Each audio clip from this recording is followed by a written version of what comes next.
sa Panginoon, in faithfulness and tenderness, in upright love and peace, in knowing you. Your life will be. And make your home in my word. So, she is a living word. Huwag na natin patagalin pa. Let us welcome Dolly.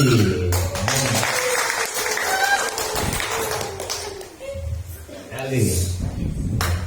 Handshake. Very diplomatic. Okay. So, welcome, Dolly, sa ating munting tahanan. You understand a little bit of Tagalog, right? Konti lang. Okay, so sometimes I will speak in very, very few Tagalog. So, Dolly is from Singapore. Okay. Sabi nila, marami daw mahirap doon. Naniniwala ba kayo? Kasi Singapore. Perfect. Marami itong advance ang kanilang technology in Singapore, I believe. Whenever we hear Singapore here, we always think of advanced country. So we always think of advanced people. So can you tell us more about yourself, Dolly? Me? What do you want to know about? So advanced. I am, and you don't need to know my age. Or you want to know my age. Maybe they want to. Age reveal? Age reveal. I'm going 31. Yes, we want. Wow. In a few weeks. And 31. When is your birthday? This month, November. Right? So what date is your birthday? November 28. Okay, so set the date. 19. Magpapapansin tayo. 19. 31. Going 31. Okay. yeah, I'm missionary. I took my first vows last year. I don't know. Now it's 1.5 years. And When you say vows, what does it mean? When you took your vows, what does it mean? took my vows means I really gave that concrete commitment when we signed the paper to take the vows of poverty, obedience, chastity, really concretely through the community to God. And that is when and how we committed the first vows in Pasig. That was when the mass and where the commitment was. And yeah, and for me this time I have been in the Philippines. My journey missionary, like I entered the community 2019. Then I was in Philippines for like a few months. Then I went to Taiwan for 1 year. And then I came back to the Philippines. And until now I'm here. I hope you're enjoying here in the Philippines. Yes, it's been very nice. Okay. Very nice people, right? Warm. Say yes. Yes, we are. Later on, we will talk more about these vows that you were mentioning about the poverty, chastity, and obedience. We wanted to know first, how were you living there in Singapore before you met Verbum Dei, or much better, before you met Christ? How were you? How was your old life, Dolly? My old life. Wow, sounds ancient. Yeah, my old life. Actually, I was baptized as an adult. So I'm not your cradle Catholic. I don't know. Yeah. So I was baptized in 2012. So I was 20 years old. And yeah, so literally before knowing Christ, before being baptized, I was just like each one of you, I think. I was just studying, a student, but I was very involved in the symphony band. So that was my hobby in that sense. I was always involved in the music, and yeah, that was my life. Like me, my friends, studies, and yeah, and just like any youth, and yeah, that was pretty much my my life. So you were playing clarinet, is that right? Yeah, how do you know? Clarinet, because I heard you before. And sample, she hasn't got. Next time. Next time we will ask for an example. Alright? Yes, yes. And yeah, so for me, I think that was pretty much my life before literally knowing Christ. But then there's also this stage after baptism where I feel like I knew Christ, but the knowledge of Christ is more here, not so much in the heart. And yeah, at that point in time, we all started to be involved in church, started after baptism, we were all involved in activities in the church and things like that. So I was in a group that goes to Cambodia at a mission trip.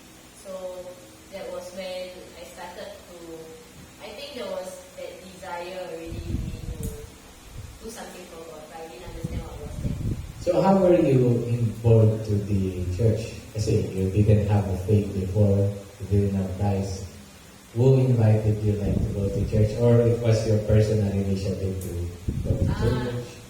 No, very interestingly, literally Mama Mary brought us to church. Because from young, in Singapore there's a church that is quite interesting. There are many non-Catholics who go to the novena devotion to Mama Mary.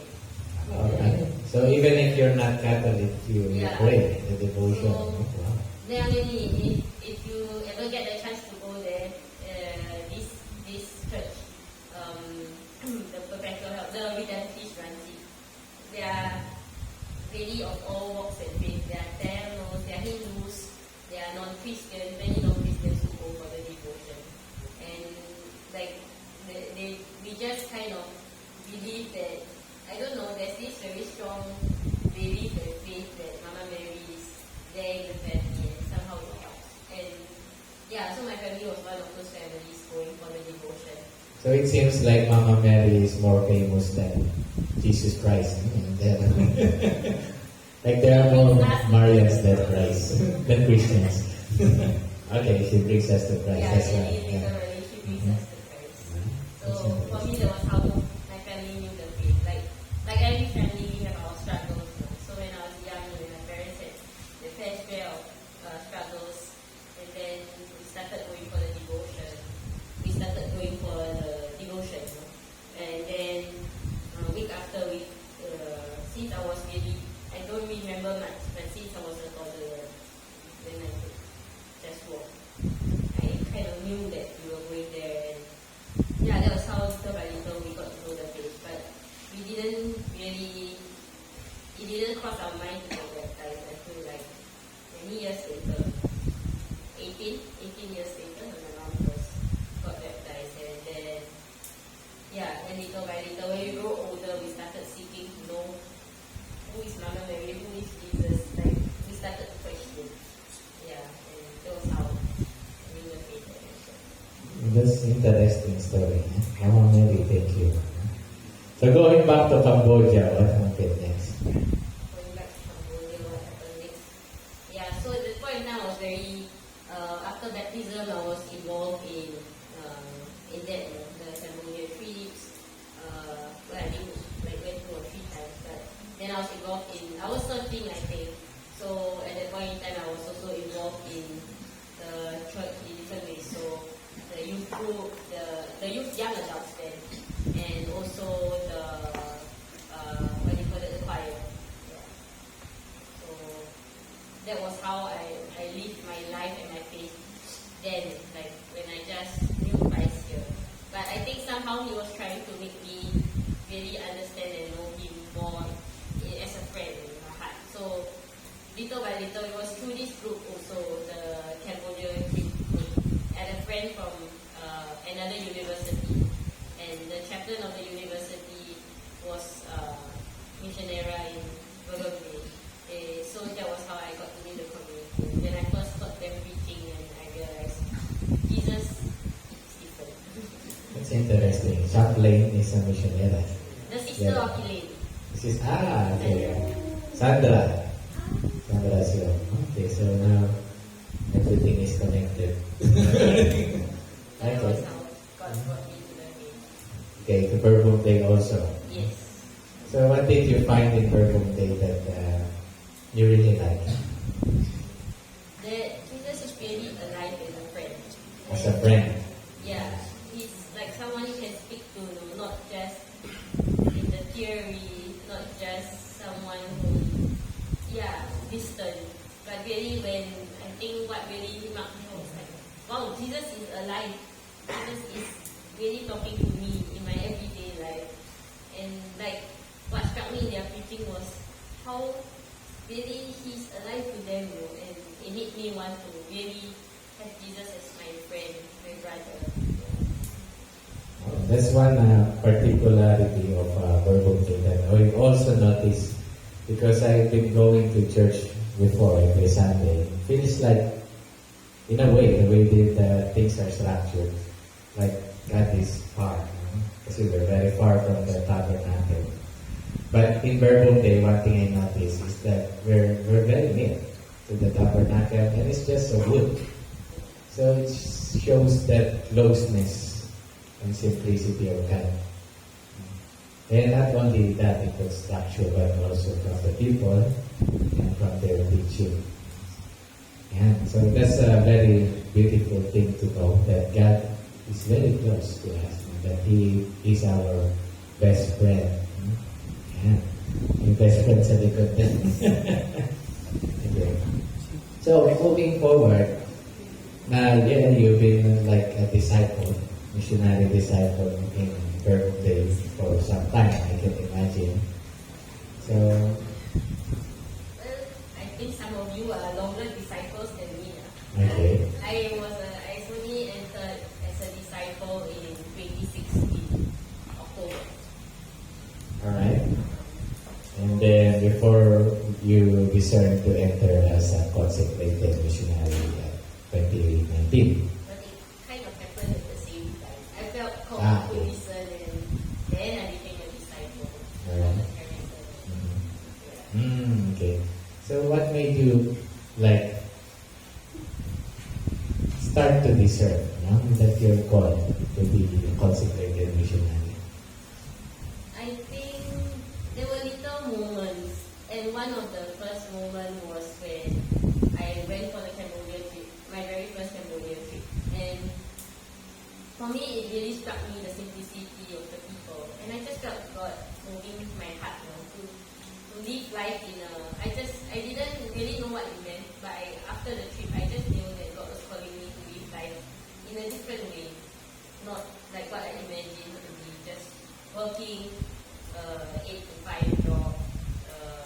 Yeah, so my studies is not that. I just understood Him calling me to live, like that call to live life radically, to live life differently, and to not be afraid to live life differently. That was the first touch, first initiative, I guess, that first inkling I had in my heart. I didn't understand what it was, so it was just there. I thought God wanted me to continue this mission trip to be like a missionary in that sense. But little by little, it was also the same time when I met the community. And I felt very drawn to the way of prayer. And then along the way, like God helped me to understand that mission begins at home. It's not just going out, but really first, literally the home in your heart, and the home, our first home, our family. And along the way, it's through the community that I got to know more and more, and yeah, it was very gentle. God didn't like. Yeah, I guess it was my prayer also, because at that point in time I was just baptized also. So I knew I wanted to do, like for me, I just knew I wanted to do God's will in my heart. I didn't know what it was. But, and I told God not to be so radical, and, like, I wasn't, at that point in time, I didn't want to, I felt connected to be the missionaries that I was also. So, yeah, I told God, maybe, no. And then, yeah, my prayer was always, okay, to make it clear to me, is to will your will, but don't throw the brick. You can throw a brick in front of me, but don't throw the brick at me. I was very afraid to respond in that sense. But, yeah, he was very gentle. So for me, it was like little by little with the Cambodia trip, then feeling very connected with the missionaries. And later, it was very funny because I had a friend who was like really interested to discern. And so she started exploring different communities, but she was very shy to go alone. So she put me along. But eventually, she felt like, okay, that was not her call. But then more and more, I felt like it was my call. Yeah, and then that was when, little by little, many other things happened. Yeah. That's an interesting process. Earlier, we were talking about this, we call vows. The vows of poverty, chastity, and obedience. And when you enter the missionary life, you take these vows, these three.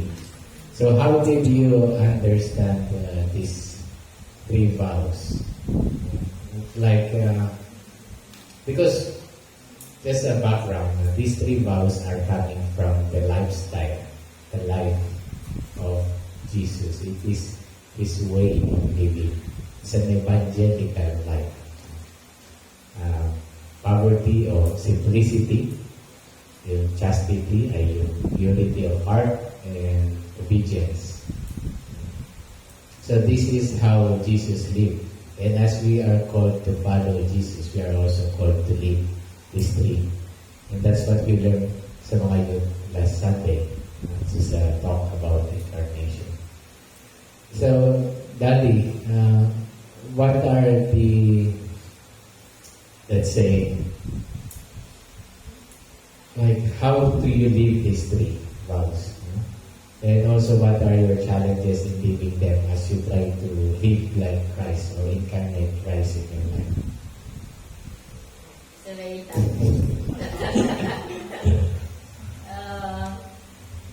Yeah, for me, I understood very much. Like, I think living poverty, obedience, chastity, or to call it in a different way, simplicity, to live life in the spirit of poverty for me is very important. Yeah, and like that call, like to try to live that spirit of poverty for me really is it needs to be very intentional. So I think along the way, especially as this journey in a missionary life, like that call to live that spirit reminds me it's not only about choosing cheaper things, being materially poor, being like little in that sense, no? But really the spirit of poverty, more and more I understand, is to learn to value what you have. And because when you learn to value what you have, you also see it goes hand in hand. To value what you have, you value your limitations. But to value your limitations, you also need to value what you have. And for me, that spirituality of poverty also is that. And like, it's like realizing that everything that you have is a gift given to you. That is worth valuing. yes, Yeah. yes, it is. Yeah, it is that. Like, Because sometimes, we always seek for other things. Oh, I hope I have this. I hope I have that. And then we forget to value what we already have. In that sense too. yes. Because I think everyone wants to be rich. Sino bang gusto maging mayaman? Taas niyo kamay niyo. Konti lang sila. Gusto niyo ba nila? Gusto nila mahirap sila. Okay. Pero in a way, di ba? Parang, sino tumataya sa loto? Di ba? Parang we like to be rich. But Jesus is different. It's not His goal. He has another goal.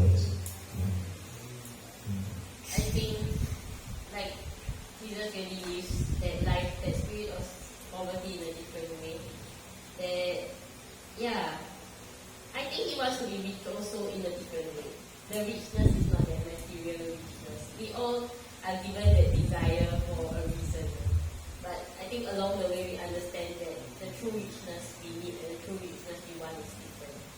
But of course, along the way, there's still, I think being missionaries, we are not exempted. We also desire that richness in different ways also. But it's like, it's also the challenge, I think, when you ask about the challenge of living poverty.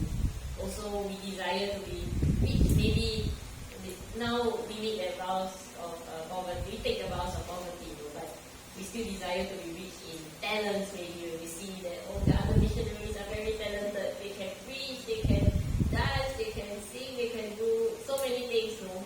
And then but really like living that spirit of poverty, maybe seeing that, to value what you have. Then in that, valuing what you have, I think it goes hand in hand very much with the attitude of humility. Yeah, in that spirituality of poverty that I find. And that is really that call to live poverty in that daily life.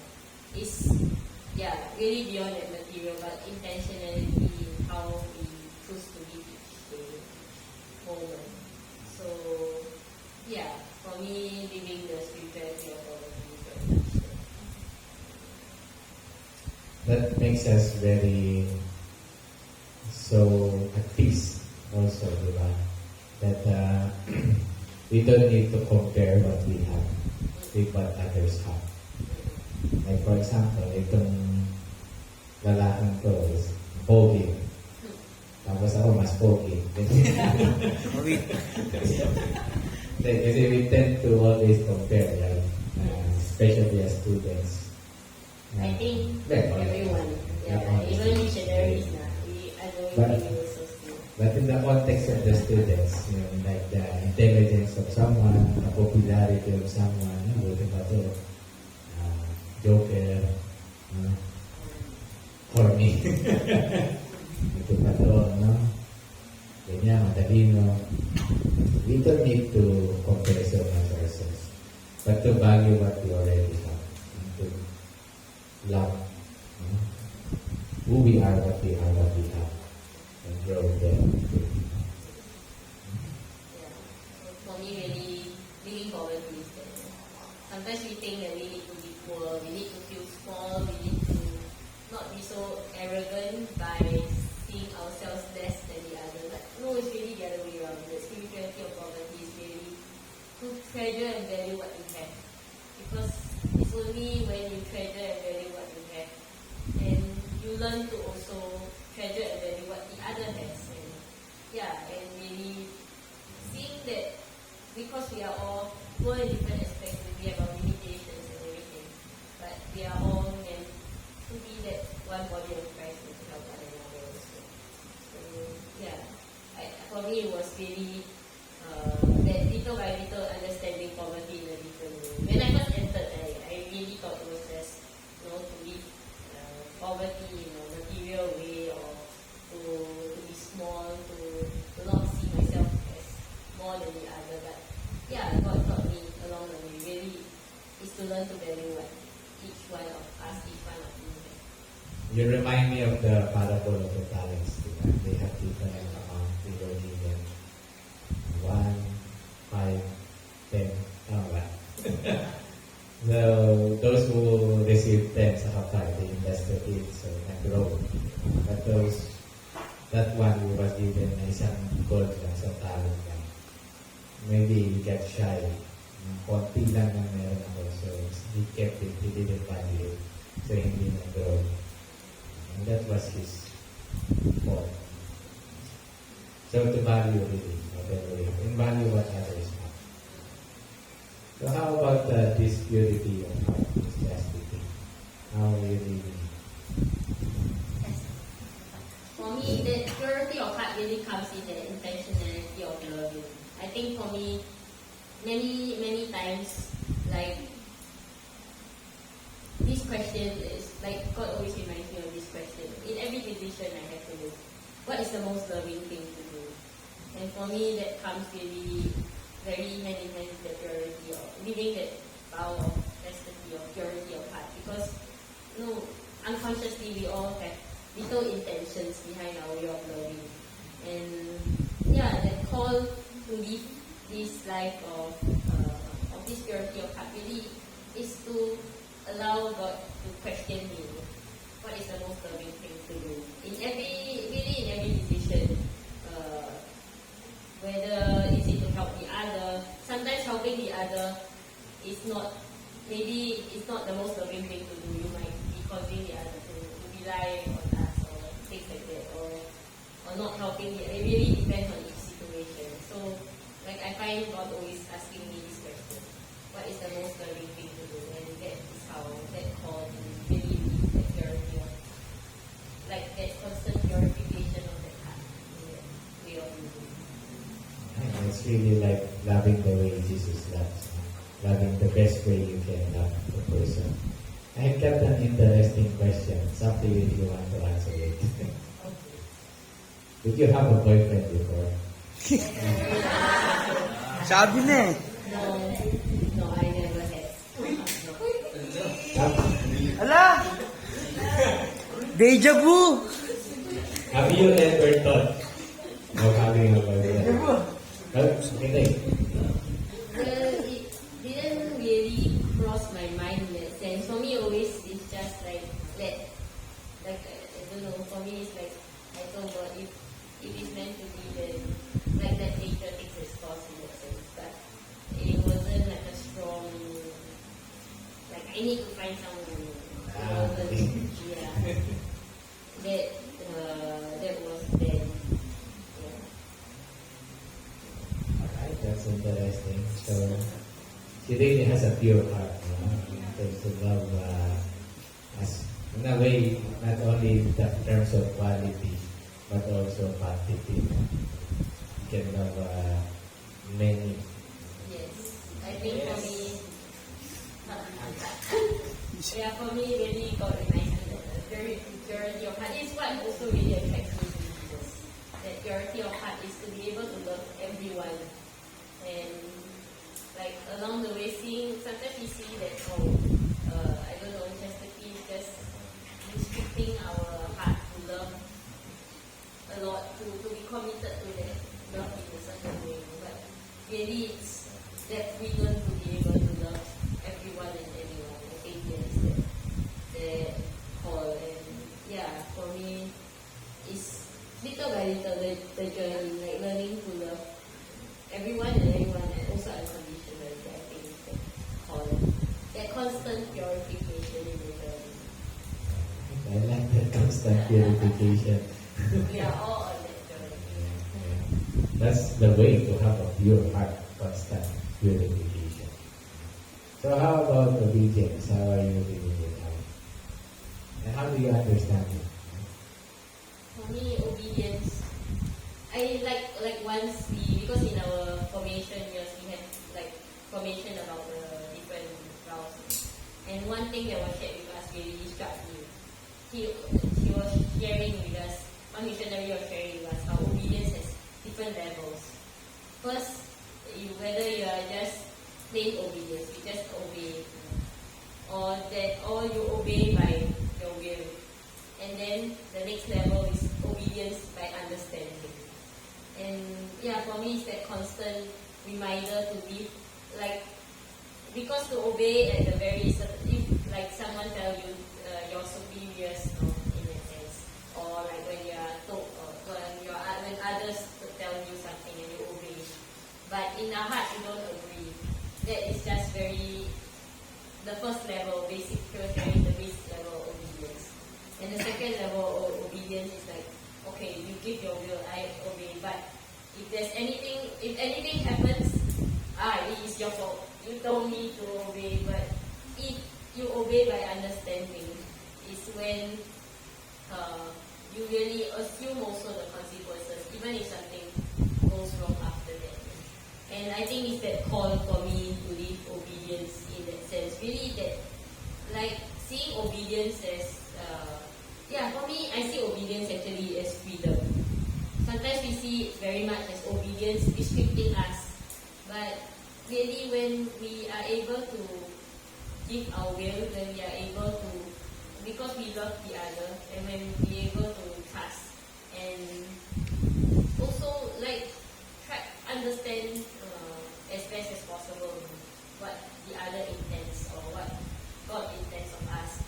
And yeah, it's a really different level of obedience, and I think it's that call. It's really a freedom, because if you are very attached to your own views, your own ideas, you will never be free to obey.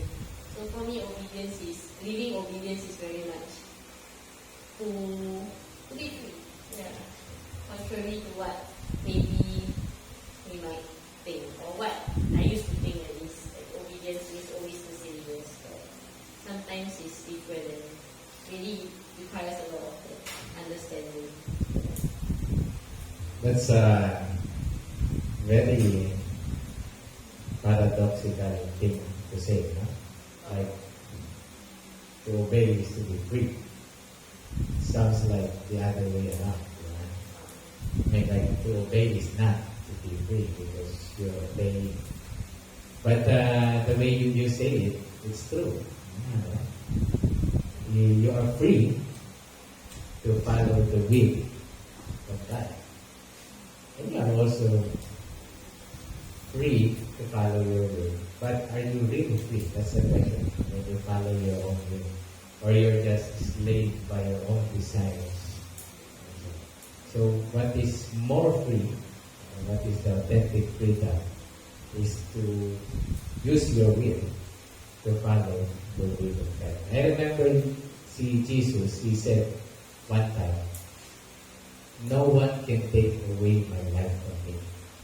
I lay it down on my own." Nalala mo yung Bible verse na yun. It's from John. So he's very free to follow God. If the Father said, "You go to the passion," he has this freedom. And it's not that he's there kasi napilit siya, is forced to carry that cross. No. He laid it down on his own. It was his free will to follow what God was, to die in order to be resurrected to save us. So what is like your most difficult time in living out obedience? Like one example if you give us. And then that, in a way, when you follow, then you obey for kind of good. I need to think. I think one of the most difficult moments was when I made the choice to enter. Because I was a very obedient child. I would like to think so. I don't dare to say my mom is, I'm sorry mom. But she is quite strict in that sense, so for the goodwill of us, of our children. So, and yeah, I know she loves us a lot. So it was very difficult for my family when I chose to enter. And of course, we didn't agree. So for me, it was really a challenge of obedience. Who do you obey then? Yeah, your mom or God. Yeah, and like what gave me the leap of faith was to see, I'm not disobeying, because it was that struggle then. Am I disobeying my mom? Am I disobeying my family to obey God? And yeah, it helped me very much when Mama Mary told me this, I am also your mother and I'm also her mother. And when you are obeying God, you are not disobeying your mom. Like, she will not understand. She does not understand now, but she will understand later. Yeah, for me, that was one of the toughest moments. When I made the decision, even then it was still difficult. But it was really years later that even until now, it's still difficult. I have to be truthful. It's still difficult for my family to accept. But like, I see how obedience works in a different way, because the peace that comes there is different. And I saw little by little how God is moving my family to meet the community also. Like, because when I entered, it was difficult. So there's that disconnection with the community, with faith, the initial stage of like why God took away this of mine. But then little by little, I see how God works in His mysterious way, bringing my family stronger in the faith, and and because my dad got baptized in 2017, so it was after I entered as a disciple also. And then along the way, like how my family get to know the community. Well, my sister, a fun fact, I think it's an open secret now. My sister's boyfriend is a disciple in the community. But it was later, but so for me, it's like really God works in mysterious ways. That obedience bears fruit in many years down the road. And you never know what God can do. But it was very difficult, I have to say, at that moment, because I felt like I was disobeying my family. The last thing I want to do. Right? It must have been hard, but yeah, it has been very fruitful. To sum up this dialogue about the vows of poverty, chastity, and obedience, or simply like the way Jesus lives, these are the three things, the evangelical counsels we call them. They are there. Jesus showed them to us so that we can be set free from our slaveries of sin. Yung sinasabi natin from our talk, right? So do you feel free? Do you feel freer? Do you feel more happy in living in this way? Living the way Jesus lives? Of course, it's not without challenges. But yes, I think that freedom definitely comes in a different way. Like, it's always that there's always still the moments of struggle, but there's a freedom to be myself, I find. Yeah, to be truly who I am, and let God be who I am as I try to live out more, to break free from the needs of, like how we want to be rich in different ways, how we want to be popular in different ways, how we want to be known, in all these aspects. But I guess that freedom comes little by little. Like when you realize that it's not so important, when you experience that joy in living that simplicity of life. For me was that. I don't know if I answered the question actually. It's the process also of being set free, feeling more free also. Me personally, I would say yes. I, as well, like you, will try to live this out. I feel more free. My boss asked me to do things, but I feel free. I feel joyful to do them. Differently from when I was working. I also was free, but it's a different kind of freedom, because you know that what you're doing is what God wants for you. And it's for loving many people. And no matter how hard it is, it's like it's worth. It's for giving your life. For giving your life. To live in this way and to follow Christ. Alright, so thank you so much, Dolly. Palakpakan po natin si Dolly.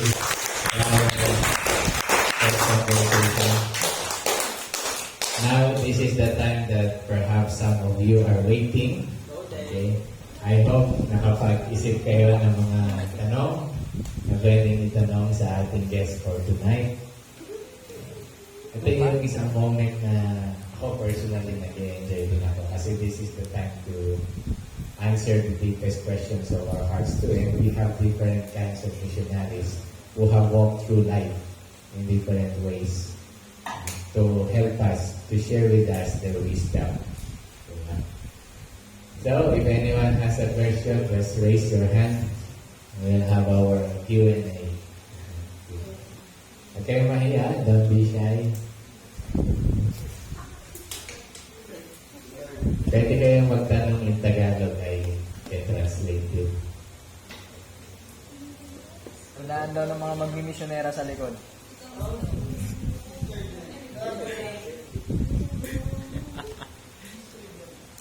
Uy.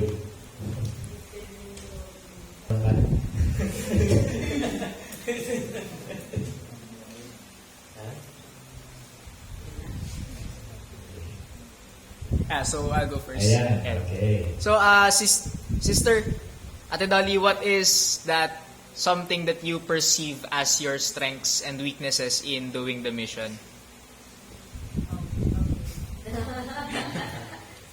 For me, my strength, I guess, is my patience and perseverance. I think.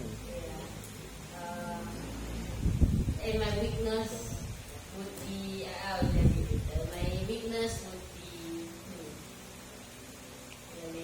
no, they're different now. There are many different areas. But for me, my weakness maybe would be, firstly, the language. I find in this aspect, I find my limitation here in the sense of the language develop.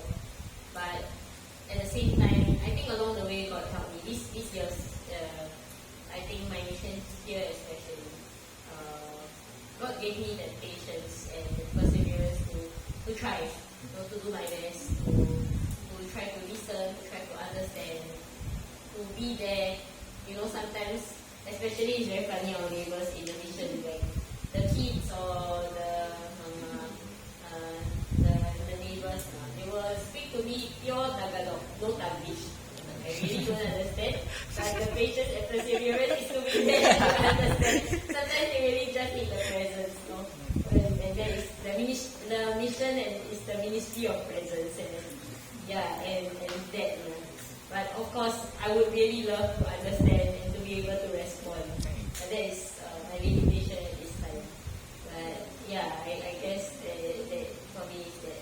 And he helped me to see that patience and perseverance to give me that strength to just try to give what I have to.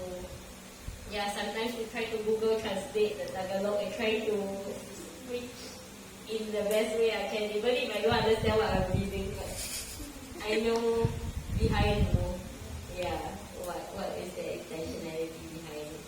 But yeah, for me it's really that. Like it's really. Patience and perseverance, we need that too.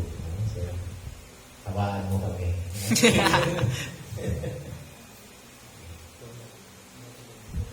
Anyone else? Tawa ka ng tawa. Ikaw na. Gab.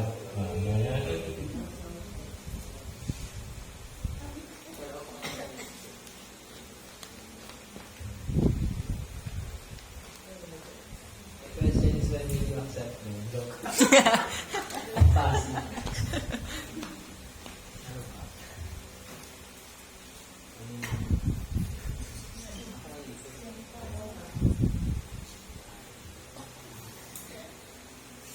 Okay, sige. Earlier you were telling us about what is the most loveliest thing to do. What is the, sorry? Earlier you were telling us about asking yourself every day of what is the loveliest thing to do. And in your missionary life right now, what is the most challenging way of loving for you? Like as a missionary right now, what is the most challenging way of loving?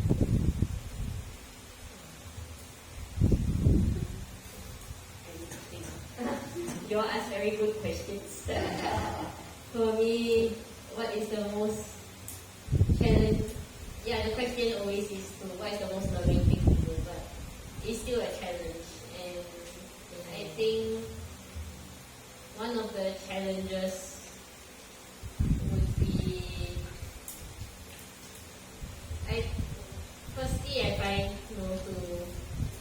humble to receive love and to love the other freely.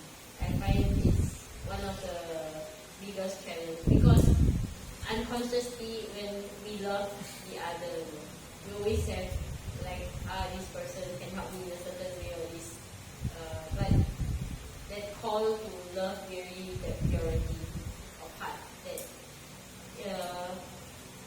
like what the gospel says, you love the person whom you know can never repay you. Yeah, I think it's that constant call to me to love to that extent, to love beyond, and that is also the challenge of loving. Yeah. It's always the challenge of loving. And to love those who repay you back badly. Yes. Especially them. So far, everyone has been very nice to me. Okay, definitely. I have not experienced that. We love Singaporeans here.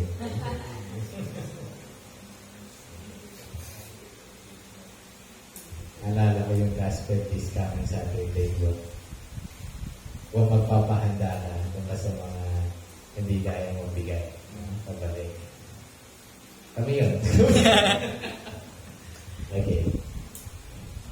Any question? Any more? Chantal, may tanong ka? Huwag kang mahiya.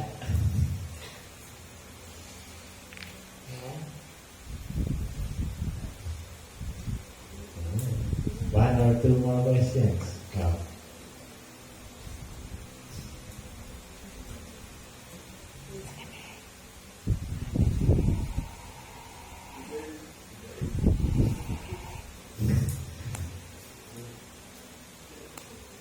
Ready?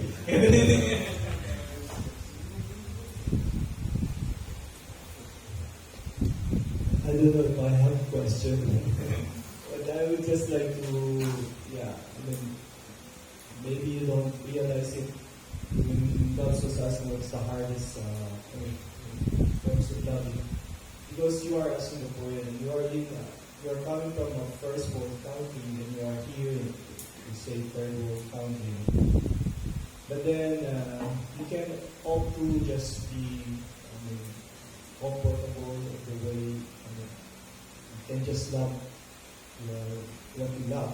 You can be here and you can just in a way really love or the culture, the language. But when I see you, you are trying, even though you don't fully understand, but you are listening, you're responding, and that was I see in you that you are the most challenging for a foreigner.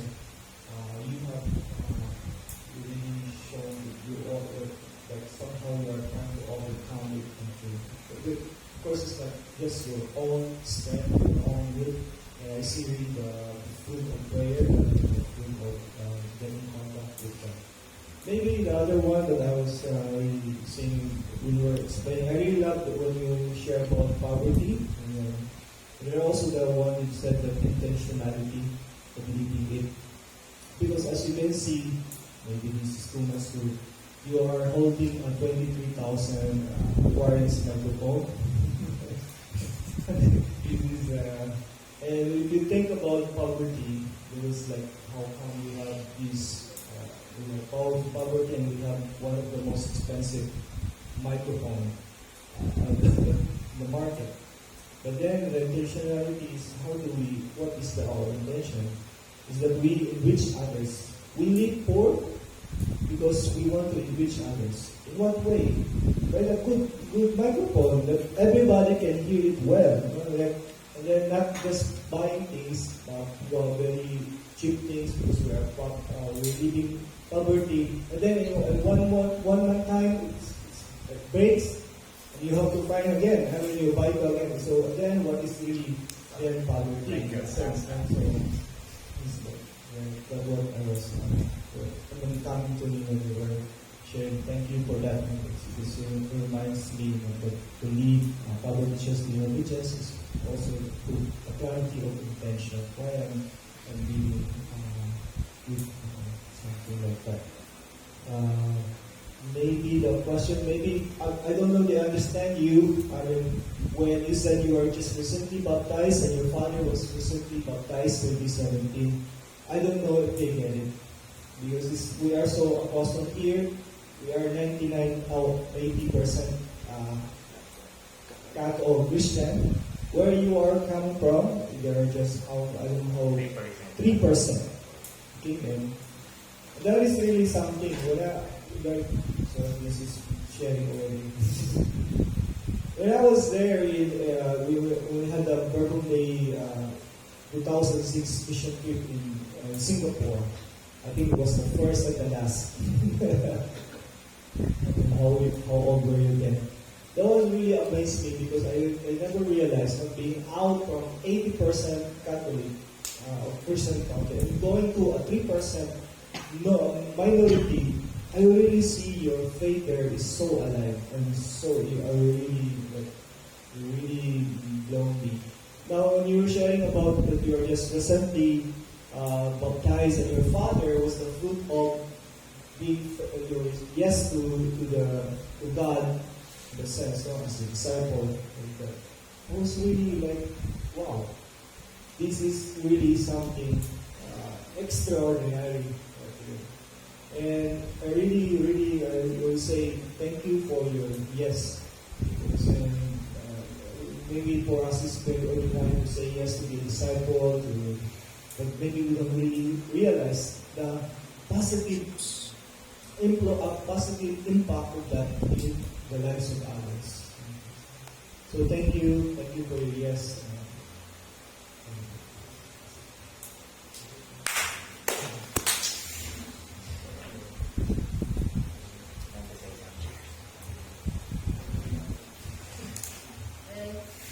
Yeah, I mean, thank you for sharing. I think for me, it reminded me it's true. I came from a country with very minority Catholics, but I think it's when there's always that, it's also the gift of, sometimes I see, oh, you are baptized as an adult, then like to waste many years not knowing the faith and everything. But you reminded me it's true. I think God always taught me along the way, in these years especially, like how it's that gift of helping me to grow in the intentionality also. Because we really challenge to be really fully that will, yes, I want to be baptized. Yes, I want to give my life to God. Yes. Yeah, and I think for me it's that call.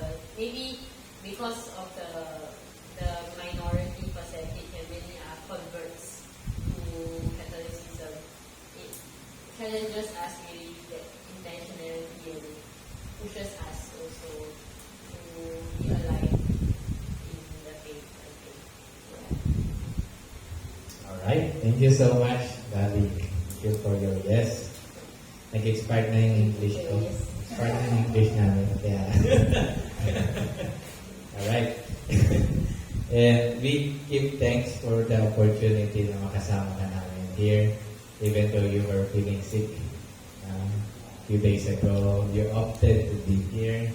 Thank you for your availability, for your yes. So we pray for you. We continue to pray for your vocation and for your fruitfulness. Okay. We give thanks to Mama Mary for your life as well. Thanks to her, you are here with us now. Thank you for loving the Filipinos. Thank you for loving us. Even if we're so different, you try to adjust, you try to really let us enter into your life as well. So thank you so much. Palakpakan po natin ulit sila.